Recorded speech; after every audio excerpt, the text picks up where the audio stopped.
നമസ്കാരം. കലാകൗമുദി ഓൺലൈനിലേക്ക് സ്വാഗതം. മലയാളത്തിലെ ഏറ്റവും പ്രമുഖനായ എഴുത്തുകാരനാണ് ബെന്യാമിൻ. അദ്ദേഹത്തിൻ്റെ ആടുജീവിതം എന്ന നോവൽ ലക്ഷക്കണക്കിന് വായനക്കാരെ ആകർഷിച്ചതാണ്. മലയാളത്തിൽ മാത്രമല്ല, ഇംഗ്ലീഷ് അടക്കമുള്ള ഇതര ഭാഷകളിലേക്കും ആ നോവൽ വിവർത്തനം ചെയ്യപ്പെടുകയും ലക്ഷക്കണക്കിന് കോപ്പികൾ ലോകമെങ്ങും വിറ്റഴിക്കപ്പെടുകയും ചെയ്തു. മാത്രമല്ല, ആടുജീവിതം സിനിമയാവുകയും അതിലെ പ്രധാന കഥാപാത്രമായ നജീബിനെ പൃഥ്വിരാജ് തിരശീലയിൽ അവിസ്മരണീയമായി അവതരിപ്പിക്കുകയും ചെയ്തു. അങ്ങനെ ബെന്യാമിൻ എന്ന പേര് മലയാള സാഹിത്യത്തിൽ ഇപ്പോൾ ലബ്ധപ്രതിഷ്ഠ നേടിയിരിക്കുകയാണ്. എന്നാൽ ഇപ്പോൾ മറ്റൊരു വാർത്ത കേൾക്കുന്നത് ബെന്യാമിൻ CPM സ്ഥാനാർത്ഥിയായി വരുന്ന നിയമസഭാ തെരഞ്ഞെടുപ്പിൽ മത്സരിക്കാൻ പോകുന്നു എന്നാണ്. അദ്ദേഹത്തിൻ്റെ ജന്മദേശം ഉൾപ്പെടുന്ന ആറന്മുള നിയോജക മണ്ഡലത്തിലാണ് ബെന്യാമിൻ CPM സ്ഥാനാർത്ഥിയായി മത്സരിക്കാൻ പോകുന്നത്.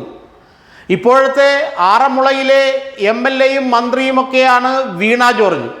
വീണ ജോർജിന് അടുത്ത തവണ മത്സരിക്കാൻ സീറ്റ് ലഭിച്ചേക്കില്ല. കാരണം അവർ 2 തവണ മത്സരിച്ചു കഴിഞ്ഞു.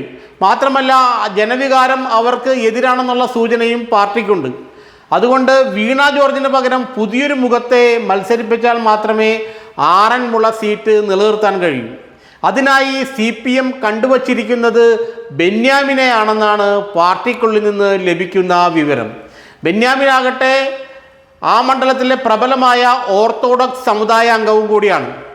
മാത്രമല്ല, ബെന്യാമിനെ അറിയാത്ത മലയാളികളില്ല. ലോകത്ത് എവിടെയെല്ലാം മലയാളികളുണ്ടോ അവിടെയെല്ലാം ആടുജീവിതം എന്ന അദ്ദേഹത്തിൻ്റെ നോവൽ വായിക്കപ്പെട്ടതാണ്. അതുകൊണ്ട് ആറന്മുള മണ്ഡലം അടുത്ത തെരഞ്ഞെടുപ്പിലും നിലനിർത്താൻ ബെന്യാമിനെ തന്നെ CPM സ്ഥാനാർത്ഥിയായി നിർത്തണമെന്നാണ് പാർട്ടി നേതൃത്വത്തിൻ്റെ ആഗ്രഹം. ബെന്യാമിനാകട്ടെ പല CPM വേദികളിലും ഇപ്പോൾ നിത്യസാന്നിധ്യമാണ്. 2021 എന്ന് വെച്ചാൽ കഴിഞ്ഞ നിയമസഭാ തെരഞ്ഞെടുപ്പിൽ പലയിടത്തും അദ്ദേഹം CPM-ന് വേണ്ടി പ്രചരണത്തിനിറങ്ങുക വരെ ചെയ്തു.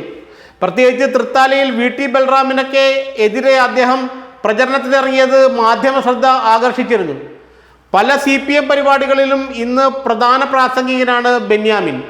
അതുകൊണ്ട് തന്നെ അദ്ദേഹത്തെ സ്ഥാനാർത്ഥിയാക്കി നിർത്തിയാൽ ആറന്മുള സീറ്റ് വീണ്ടും നിലനിർത്താൻ കഴിയുമെന്ന പ്രതീക്ഷയിലാണ് CPM. ഇക്കാര്യത്തിൽ ബെന്യാമിൻ്റെ ഭാഗത്ത് നിന്ന് പ്രത്യേകിച്ചൊരു അഭിപ്രായ പ്രകടനമൊന്നും ഇതുവരെ ഉണ്ടായിട്ടില്ല. എന്നാൽ CPM പറഞ്ഞാൽ, അല്ലെങ്കിൽ CPM നേതാക്കൾ പറഞ്ഞാൽ ബെന്യാമിൻ അത് അംഗീകരിക്കുമെന്നാണ് പൊതുവെ CPM-ൽ അല്ലെങ്കിൽ പാർട്ടിക്കുള്ളിൽ പറഞ്ഞു കേൾക്കുന്ന സംസാരം. ഏതായാലും വീണ ജോർജിനെ മാറ്റാൻ CPM ഏറെക്കുറെ തീരുമാനിച്ചു കഴിഞ്ഞു എന്നാണ് പറയുന്നത്. അങ്ങനെ വരുമ്പോൾ ബെന്യാമിൻ തന്നെയായിരിക്കും അവിടെ CPM സ്ഥാനാർത്ഥി. മാത്രമല്ല, മറ്റു പല മണ്ഡലങ്ങളിലും ഇത് CPM-ന് ഗുണം ചെയ്യും. കാരണം ബെന്യാമിനെ പോലൊരാളെ മുന്നോട്ട് വെച്ചൊരു സ്ഥാനാർത്ഥിയാക്കിയാൽ അത് മറ്റു പല മണ്ഡലങ്ങളിലും വലിയ ഗുണം ചെയ്യുമെന്നാണ് CPM കരുതുന്നത്. കാരണം എഴുത്തുകാരുടെയും ബുദ്ധിജീവികളുടെയും പിന്തുണ CPM-ന് ഉണ്ട് എന്ന് വരുമ്പോൾ തന്നെ അതൊരു വലിയൊരു ചർച്ചയാകുമെന്നും അതെല്ലാം രാഷ്ട്രീയപരമായി CPM-ന് വരുന്ന തെരഞ്ഞെടുപ്പിൽ ഗുണം ചെയ്യുമെന്നാണ് പാർട്ടി വിലയിരുത്തുന്നത്. ബെന്യാമിൻ അവിടെ മത്സരിച്ചാൽ ജയിക്കുമെന്ന ഉറപ്പാണ് CPM നൽകുന്നത്. കാരണം CPM-ന് ആറന്മുളയിൽ അങ്ങനെ കാര്യമായ വോട്ടുകളൊന്നുമില്ല. ഇവിടെ വീണ ജോർജിനെ പോലെയുള്ള സ്ഥാനാർത്ഥികളെ നിർത്തി കിട്ടുന്ന വോട്ടുകൾ മാത്രമേ അക്കാലവും CPM-ന് ഉണ്ടായിരുന്നുള്ളൂ. അതുകൊണ്ട് വീണ ജോർജിന് പകരം അവിടെ പരിഗണിക്കാൻ പറ്റിയ പേര് ഈ പ്രശസ്ത സാഹിത്യകാരനായ ബെന്യാമിൻ്റെ തന്നെയാണെന്നാണ് CPM വിലയിരുത്തുന്നത്. ബെന്യാമിൻ ഇതിന് സമ്മതം മൂളിയിട്ടുണ്ടോ ഇല്ലയോ എന്നുള്ള ചർച്ചയൊന്നും ഇതുവരെ തുടങ്ങിയിട്ടില്ലെങ്കിലും ഒരു കാര്യം ഉറപ്പാണ്, ബെന്യാമിൻ അവിടെ ആറന്മുളയിൽ CPM സ്ഥാനാർത്ഥിയായി മത്സരിച്ചേക്കാം എന്നുള്ള സൂചന CPM കേന്ദ്രങ്ങൾ നൽകുന്നുണ്ട്. അവിടെ കോൺഗ്രസിൻ്റെ ഉറച്ച സീറ്റ് ആയതുകൊണ്ട് UDF-ൽ ഇപ്പോൾ തന്നെ ആ സീറ്റിന് വേണ്ടി കടിപിടി തുടങ്ങി. രാഹുൽ മാങ്കൂട്ടത്തിനെ പാലക്കാട് നിന്നും അങ്ങോട്ട് അടുപ്പിക്കില്ല എന്ന് പത്തനംതിട്ടയിലെ കോൺഗ്രസ്സുകാർ തീരുമാനിച്ചു കഴിഞ്ഞു.